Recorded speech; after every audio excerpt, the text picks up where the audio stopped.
Vacuum status stuck in the pre-vacuum condition can have multiple causes, but is frequently the cause of a faulty cold cathode gauge.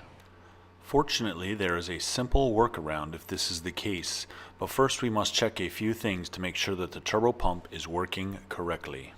We will do this by checking the turbo controller, which will give us all of the information. The turbo controller is located at the back of the instrument. On the front of the controller there are 4 buttons. Find the one that is labeled Select. By pressing it, the display will scroll through various pieces of information. We are interested in the temperature of the turbo pump and its RPM.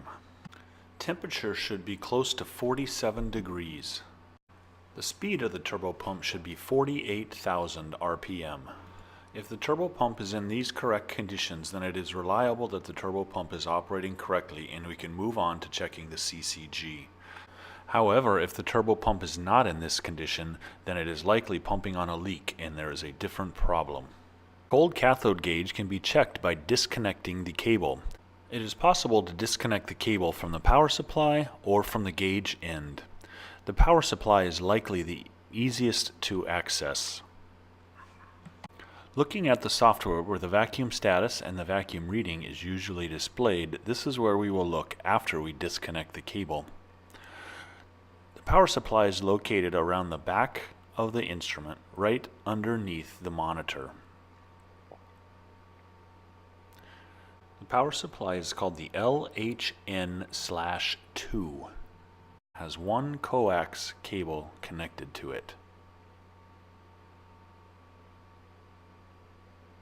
Disconnect this and pull the cable out. Then go back around to the front of the instrument and look at the software. You will now see that the vacuum level reads less than 1 e to the minus 7 and vac OK. If the 820 is in this condition, it indicates that the CCG gauge is faulty and needs to be replaced. However, temporarily the instrument can be left in this condition and used. The cable may also be disconnected from the gauge side.